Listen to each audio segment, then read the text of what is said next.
All right, so welcome to part two.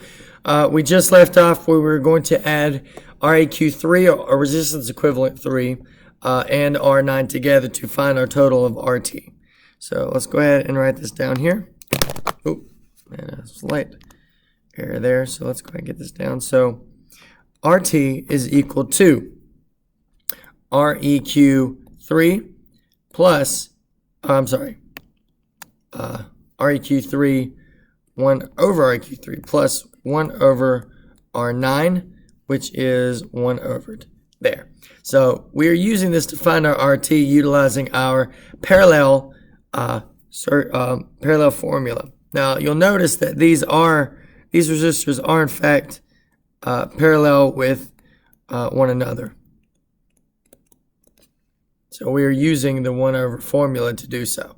So to get RT, we must 1 over these, and that will be equivalent to 192.3 ohms. Now, this is our RT. So we came back up here, and we're going to write in the value of RT as 192.3. So, utilizing Ohm's law, oh, I can't get that there. There we go.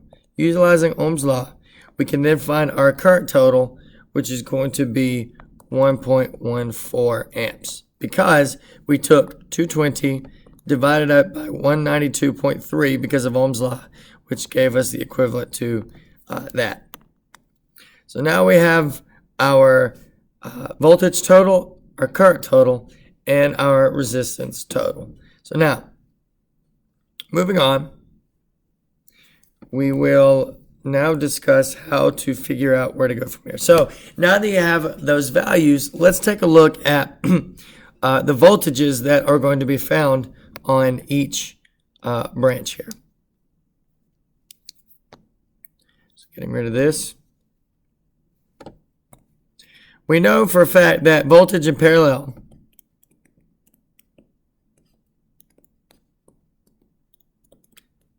does what?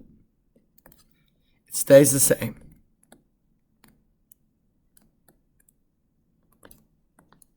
So if voltage stays the same in parallel, then if we are getting 220 volts here on this branch, then we must also be getting 220 volts on this branch. So that means that we have 220 volts on top of resistor R9 and 220 volts on top of resistance equivalent 3. So if we take a look over here at our original circuit, get rid of these two, that means that we have 220 volts here and 220 volts here. So we have 220 volts across the entirety of this parallel branch here, as well as R5 and this parallel branch at the bottom here. So starting with the next step that we want to do is we want to figure out how much current is going through branch A. So I will list this as branch A and branch B. So we need to figure out how much current is going through branch A. Now, the simplest way to do that here would be to take our resistance of 440 ohms, and we have the voltage going here, right? So this voltage is going to that resistor, which means that if we get rid of this here, that if we do some simple mathematics, we can, utilizing Ohm's law, 220 volts divided by 440 ohms will give us the current through branch B. Or on your Ohm's law table, that will be referred to as IR9.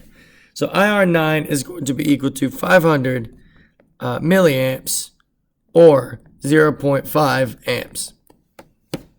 So now that we have that, we know that our current total IT going through this portion here is equal to 1.14 amps.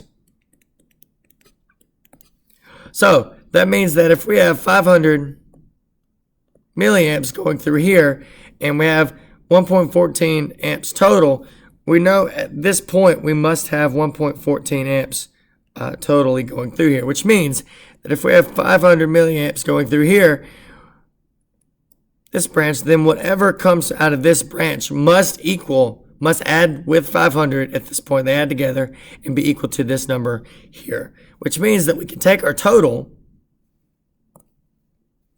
of 1.14 amps and subtract 0.5 amps, because that's what that is equivalent to. And if we do that, we will then get the following value of IR3 is equal to 0.64 amps.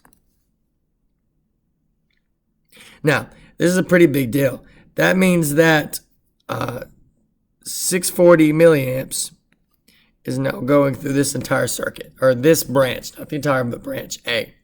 So, utilizing that, we can then figure out that we can figure out the next step as far as this circuit is concerned.